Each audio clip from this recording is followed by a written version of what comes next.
on that double team of DeMar at midcourt, how long do you wait before you foul? Like, what's the philosophy on that? Well, you got to foul to give yourself a chance back in case you have to foul and they make both, right? You're not going to extend it.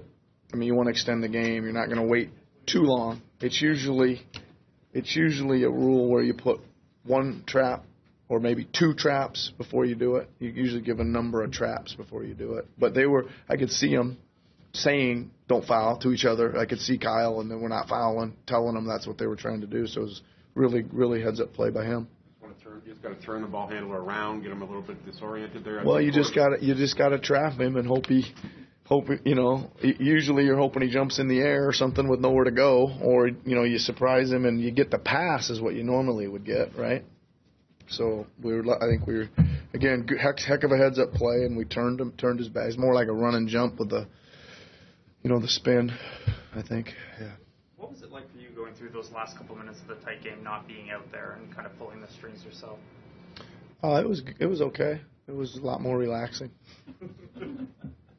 It was. I mean, I was cheering hard, and it was a little funny because they were like 5 or 6 seconds ahead of me in the lobby, and my office was behind a little bit. So I heard a yes on one of somebody Pascal's tip in or something, and then I yelled yes after that. You guys are ahead of me. How do you think your guys handled the emotion and the moment Good tonight?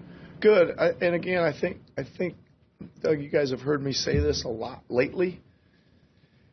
I think we everything's not going that great, and we're not playing that well, and your coach is out, and but we kind of just hang in and figure it out, and I think we act like we're expecting to figure out a way to win a lot lately, right? And I like that about us, and the other thing is like got some guys that can play a little bit better, right? Again, a little rust, a little whatever, all-star break, but you know that Kawhi's 8 for 23 is probably not a normal night, and Marc Gasol was just out of whack, and Jeremy had a good little stretch in the fourth quarter, but I thought he could have played.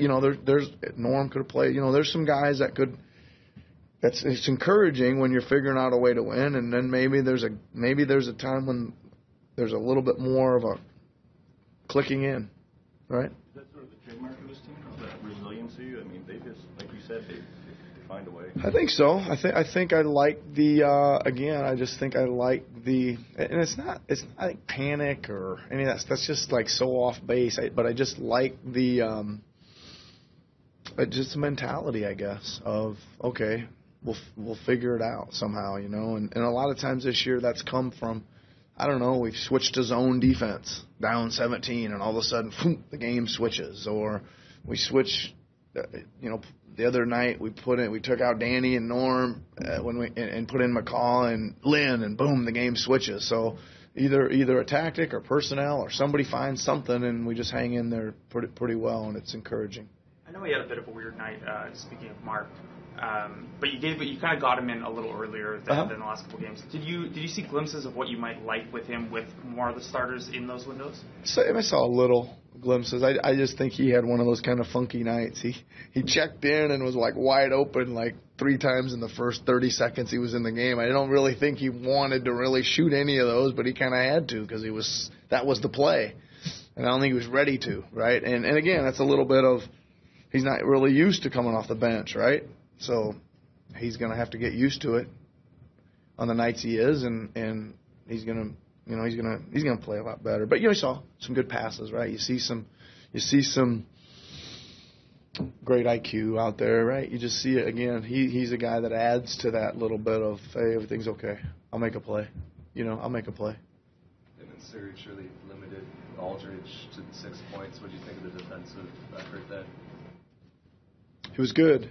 I think we, as a coaching staff, made a late game plan decision right before the start of the game, like literally 20 minutes before. We hadn't done it in any of our walkthroughs or any of our practice that we were going to double team him.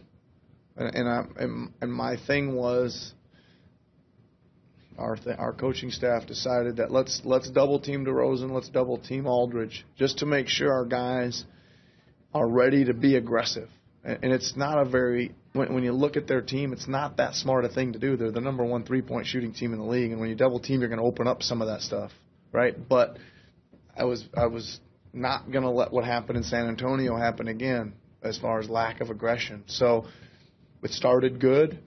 I thought they made a good so we were doubling him from one way on the left block.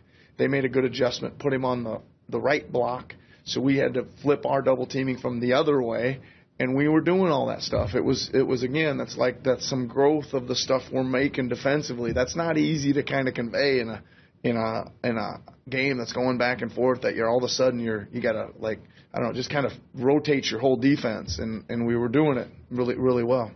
You guarded Kawhi with a little guy for most of the night. We hadn't seen that very much of. How do you think he handled that? Well, it seems like they knew something, right? You wouldn't normally see a Patty Mills size guy guarding him. I'll tell you what it reminded me of, and it just bothered him. Sometimes it bothered him, but it reminded me of, if you'll remember, a few times against this team when we'd throw Chuck Hayes in and put him underneath Aldridge. And it bothered the heck out of Aldridge, and that's what I was like. Oh man, they got the same thing going against Kawhi. It just was like, and they do. I tell you what, they're so good at. Like, they are so good at bumping with their hands up. Right, you're inside. We were 5 for 30 from inside the arc in the first half. 5 for 30, and I'll bet you 20 plus of those were in the paint, and I bet you we got bumped on 20 plus of them. But they weren't fouled. They're just, and that's what he was doing. He's getting underneath them and boom, boom, boom. But he wasn't whacking and he wasn't doing anything. He was just bothering him. It was interesting. Yeah. It was interesting. Is that part of what makes Kyle so good in those moments too? He had a couple on DeMar down the stretch in the post. Yeah. Kyle can guard just about everybody in the post in the league. Just about. Because he's tough and gets underneath them like that. Yeah. Surprised on your part at all for the way that DeMar was received by the fans? No. He was received very well, and like I said yesterday, deserved to be received very well.